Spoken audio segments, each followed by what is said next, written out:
IELTS 15. Published by Cambridge University Press and Cambridge Assessment English 2020. Test 1. This is the IELTS listening test. You will hear a number of different recordings and you will have to answer questions on what you hear. There will be time for you to read the instructions and questions, and you will have a chance to check your work. All the recordings will be played once only. The test is in 4 parts. At the end of the test, you will be given 10 minutes to transfer your answers to the answer sheet. Now turn to Part 1.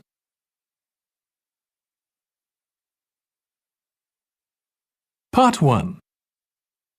You will hear a woman phoning a friend to get information about a job agency. First, you have some time to look at questions 1 to 5.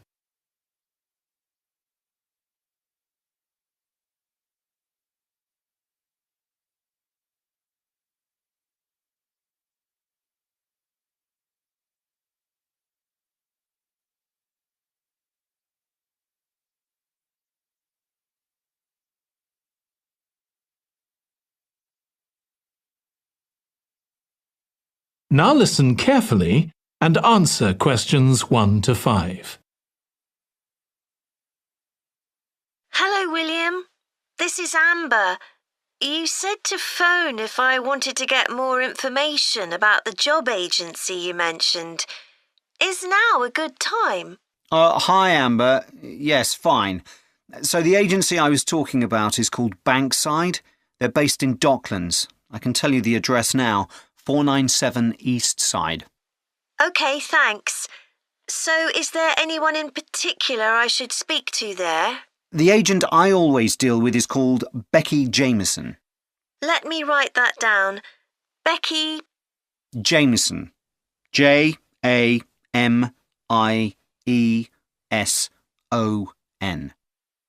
Do you have her direct line? Yes, it's in my contacts somewhere. Right, here we are. 07866 510 333. I wouldn't call her until the afternoon if I were you. She's always really busy in the morning trying to fill last-minute vacancies. She's really helpful and friendly, so I'm sure it would be worth getting in touch with her for an informal chat. It's mainly clerical and admin jobs they deal with, isn't it? That's right.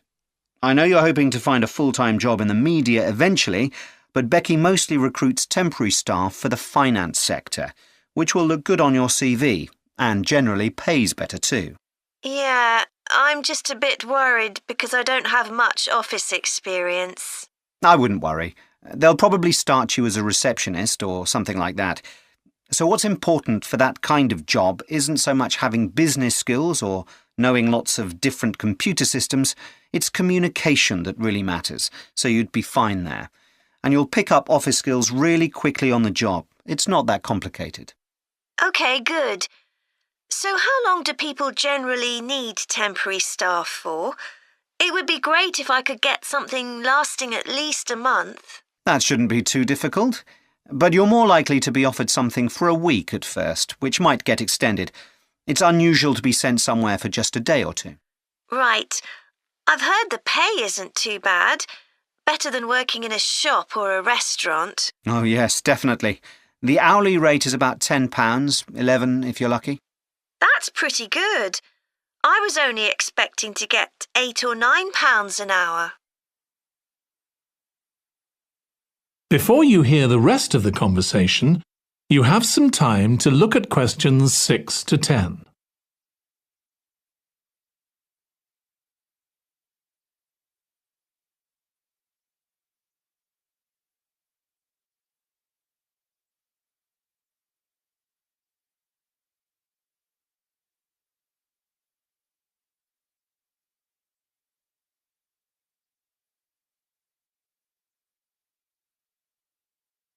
Now listen and answer questions 6 to 10. Do you want me to tell you anything about the registration process? Yes, please. I know you have to have an interview. The interview usually takes about an hour, and you should arrange that about a week in advance.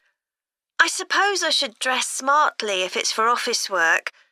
I can probably borrow a suit from Mum. Good idea. It's better to look too smart than too casual. Will I need to bring copies of my exam certificates or anything like that? No, they don't need to see those, I don't think. What about my passport? Oh yes, they will ask to see that. OK. I wouldn't get stressed about the interview, though. It's just a chance for them to build a relationship with you, so they can try and match you to a job which you'll like. So there are questions about personality that they always ask candidates, fairly basic ones, and they probably won't ask anything too difficult, like what your plans are for the future. Hope not. Anyway, there are lots of benefits to using an agency. For example, the interview will be useful because they'll give you feedback on your performance so you can improve next time. And they'll have access to jobs which aren't advertised. Exactly. Most temporary jobs aren't advertised. And I expect finding a temporary job this way takes a lot less time. It's much easier than ringing up individual companies. Yes, indeed. Well, I think I've covered everything. That is the end of Part 1. You now have 1 minute to check your answers to Part 1.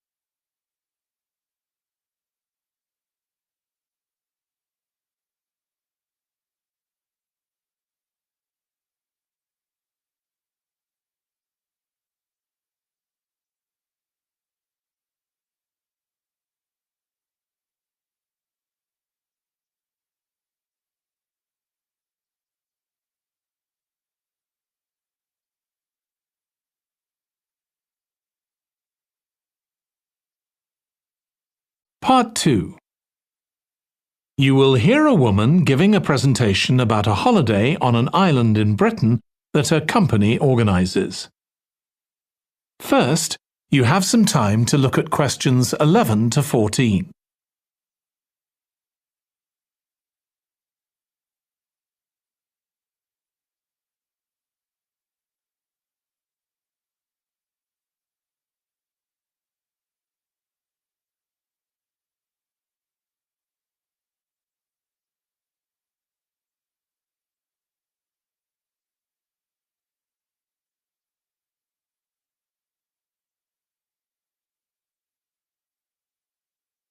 Now listen carefully and answer questions 11 to 14. Good morning. My name's Erica Matthews, and I'm the owner of Matthews Island Holidays, a company set up by my parents. Thank you for coming to this presentation, in which I hope to interest you in what we have to offer. We're a small family-run company, and we believe in the importance of the personal touch. So we don't aim to compete with other companies on the number of customers. What we do is build on our many years' experience, more than almost any other rail holiday company, to ensure we provide perfect holidays in a small number of destinations, which we've got to know extremely well. I'll start with our 6-day Isle of Man holiday. This is a fascinating island in the Irish Sea, with Wales to the south, England to the east, Scotland to the north, and Northern Ireland to the west. Our holiday starts in Heysham, where your tour manager will meet you. Then you'll travel by ferry to the Isle of Man. Some people prefer to fly from Luton instead, and another popular option is to go by train to Liverpool and take a ferry from there. You have 5 nights in the hotel, and the price covers 5 breakfasts and dinners, and lunch on the 3 days when there are organised trips. Day 4 is free, and most people have lunch in a cafe or restaurant in Douglas. The price of the holiday includes the ferry to the Isle of Man, all travel on the island, the hotel, and the meals I've mentioned. Incidentally, we try to make booking our holidays as simple and fair as possible, so unlike with many companies, the price is the same whether you book 6 months in advance or at the last minute, and there's no supplement for single rooms in hotels. If you make a booking, then need to change the start date, for example because of illness, you're welcome to change to an alternative date or a different tour for a small administrative fee. Before you hear the rest of the talk, you have some time to look at questions 15 to 20.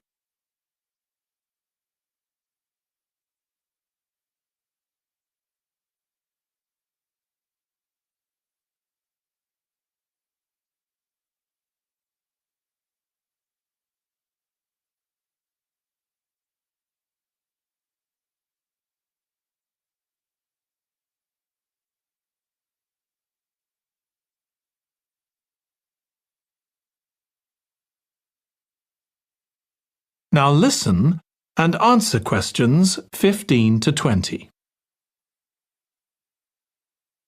Okay, so what does the holiday consist of?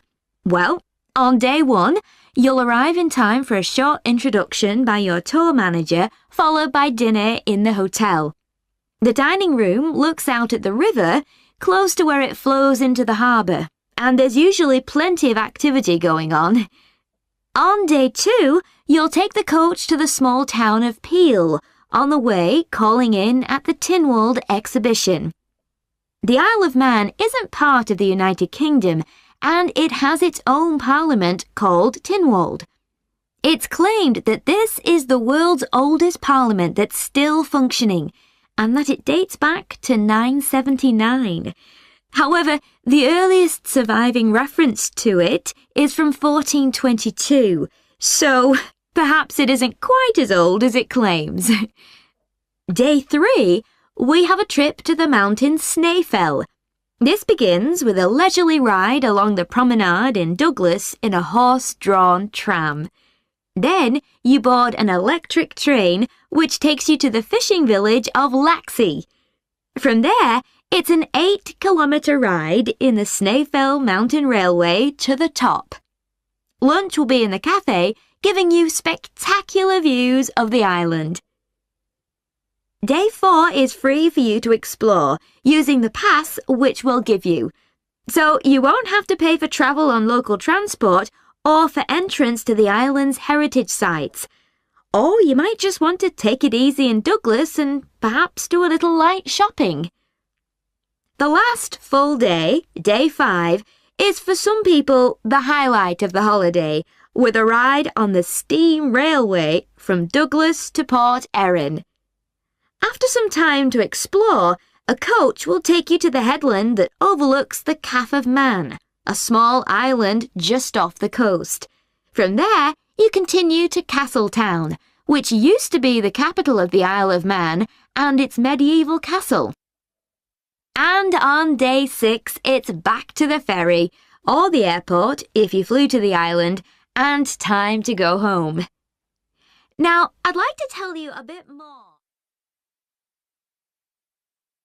That is the end of part 2. You now have 30 seconds to check your answers to part 2.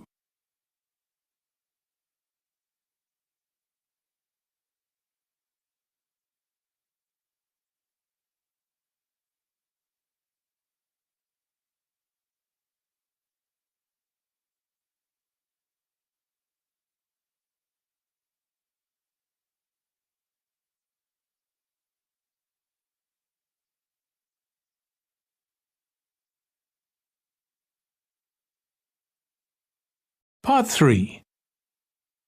You will hear 2 psychology students discussing the effects of the order in which the children in a family are born.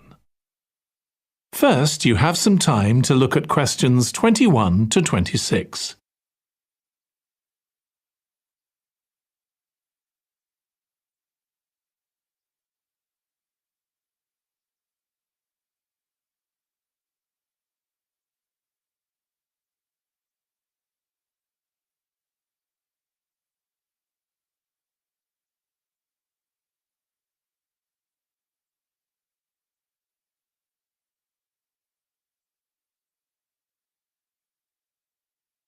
Now listen carefully and answer questions 21 to 26.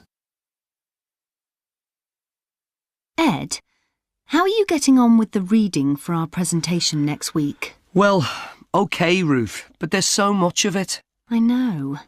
I hadn't realised birth order was such a popular area of research. But the stuff on birth order and personality is mostly unreliable. From what I've been reading, a lot of the claims about how your position in the family determines certain personality traits are just stereotypes, with no robust evidence to support them. OK, but that's an interesting point. We could start by outlining what previous research has shown. There are studies going back over 100 years. Yeah, so we could just run through some of the typical traits. Like the consensus seems to be that oldest children are generally less well-adjusted because they never get over the arrival of a younger sibling. Right, but on a positive note, some studies claim that they were thought to be good at nurturing. Certainly in the past, when people had large families, they would have been expected to look after the younger ones. There isn't such a clear picture for middle children, but one trait that a lot of the studies mention is that they are easier to get on with than older or younger siblings. Generally eager to please and helpful, although that's certainly not accurate as far as my family goes. My middle brother was a nightmare, always causing fights and envious of whatever I had. As I said, none of this seems to relate to my own experience. I'm the youngest in my family, and I don't recognise myself in any of the studies I've read about. I'm supposed to have been a sociable and confident child who made friends easily, but I was actually terribly shy. Really? That's funny.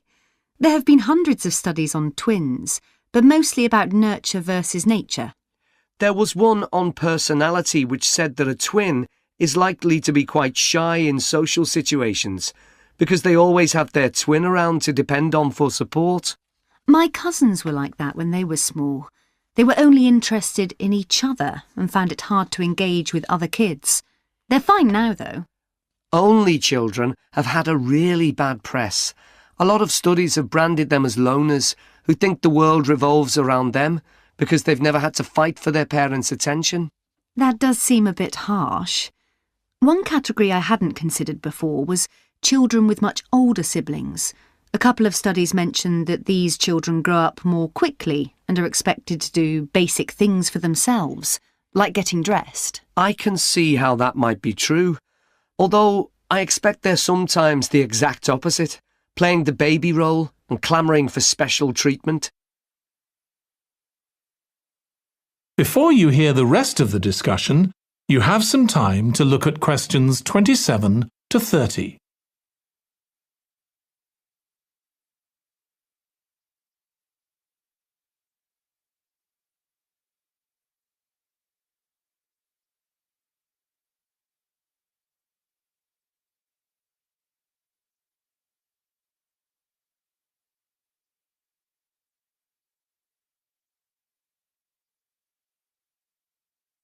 Now listen and answer questions 27 to 30.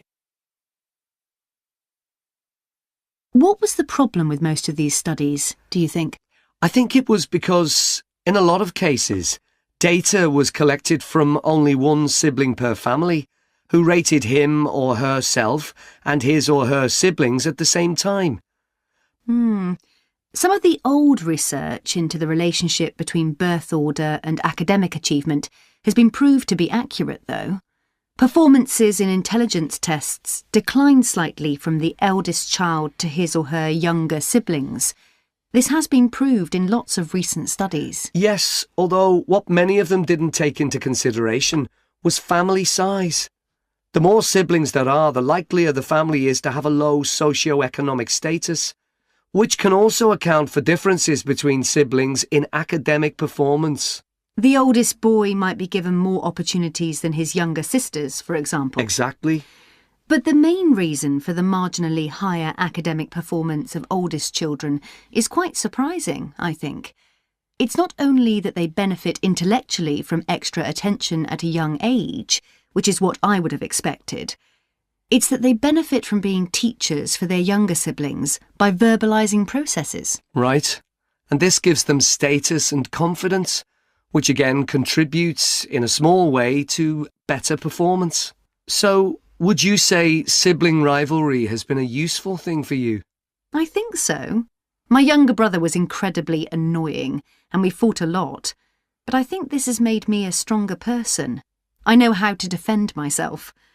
We had some terrible arguments, and I would have died rather than apologise to him. But we had to put up with each other, and most of the time we coexisted amicably enough. Yes, my situation was pretty similar. But I don't think having two older brothers made me any less selfish. I was never prepared to let my brothers use any of my stuff. That's perfectly normal, whereas sometimes... That is the end of part 3. You now have 30 seconds to check your answers to part 3.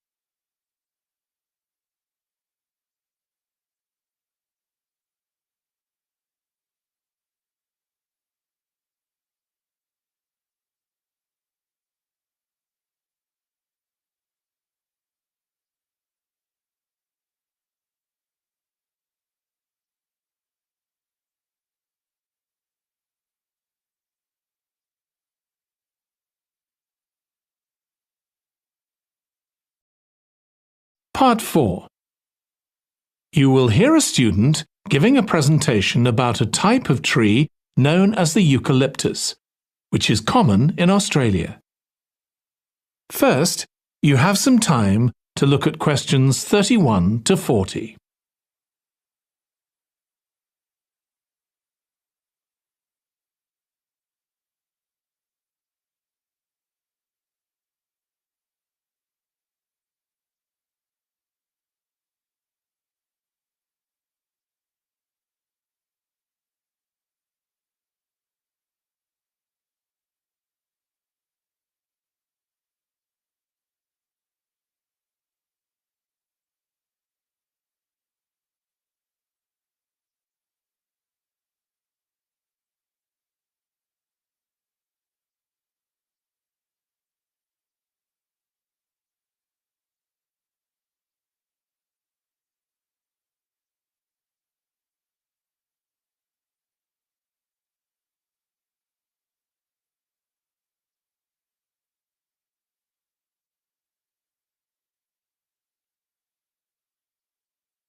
Now listen carefully and answer questions 31 to 40.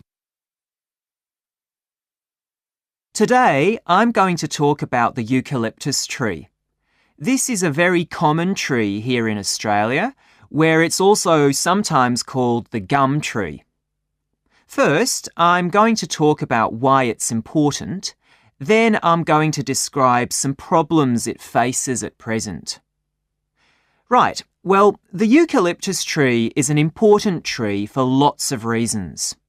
For example, it gives shelter to creatures like birds and bats, and these and other species also depend on it for food, particularly the nectar from its flowers. So it supports biodiversity. It's useful to us humans too, because we can kill germs with a disinfectant made from oil extracted from eucalyptus leaves. The eucalyptus grows all over Australia, and the trees can live for up to 400 years. So it's alarming that all across the country, numbers of eucalyptus are falling because the trees are dying off prematurely. So, what are the reasons for this? One possible reason is disease.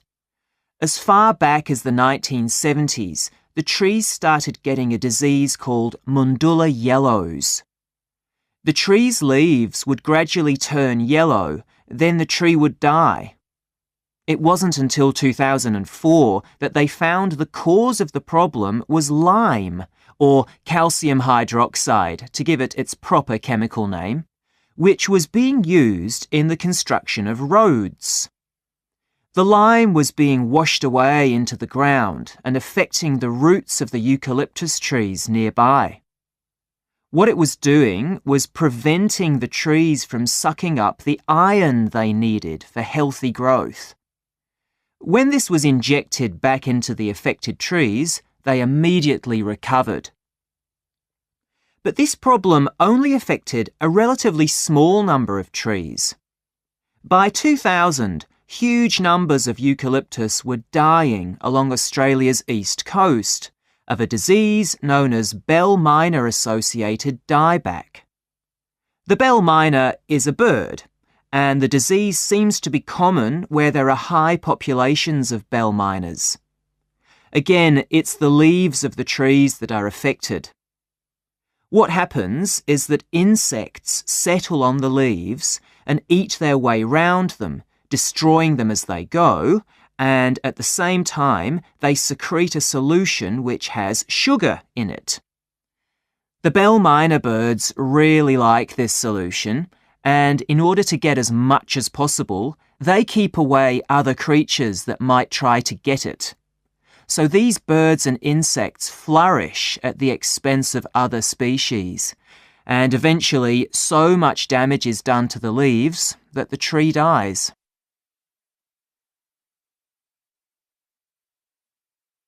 But experts say that trees can start looking sick before any sign of bell miner-associated dieback. So it looks as if the problem might have another explanation. One possibility is that it's to do with the huge bushfires that we have in Australia. A theory proposed over 40 years ago by ecologist William Jackson is that the frequency of bushfires in a particular region affects the type of vegetation that grows there. If there are very frequent bushfires in a region, this encourages grass to grow afterwards, while if the bushfires are rather less frequent, this results in the growth of eucalyptus forests. So, why is this? Why do fairly frequent bushfires actually support the growth of eucalyptus? Well, one reason is that the fire stops the growth of other species which would consume water needed by eucalyptus trees. And there's another reason. If these other quick-growing species of bushes and plants are allowed to proliferate, they harm the eucalyptus in another way by affecting the composition of the soil and removing nutrients from it. So some bushfires are actually essential for the eucalyptus to survive as long as they are not too frequent. In fact, there's evidence that Australia's Indigenous people practiced regular burning of bushland for thousands of years before the arrival of the Europeans. But since Europeans arrived on the continent, the number of bushfires has been strictly controlled. Now, scientists believe that this reduced frequency of bushfires to low levels has led to what's known as dry rainforest, which seems an odd name as usually we associate tropical rainforest with wet conditions. And what's special about this type of rainforest? Well, unlike tropical rainforest, which is a rich ecosystem, this type of ecosystem is usually a simple one. It has very thick, dense vegetation, but not much variety of species. The vegetation provides lots of shade, so one species that does find it ideal is the bell miner bird, which builds its nests in the undergrowth there. But again, that's not helpful for the eucalyptus tree. That is the end of part 4. You now have 1 minute to check your answers to part 4.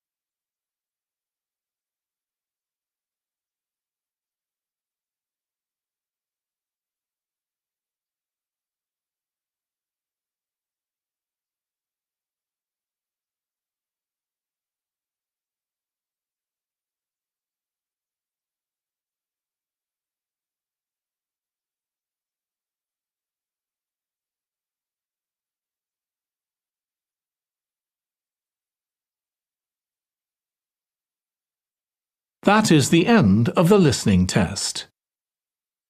In the IELTS test, you would now have 10 minutes to transfer your answers to the answer sheet.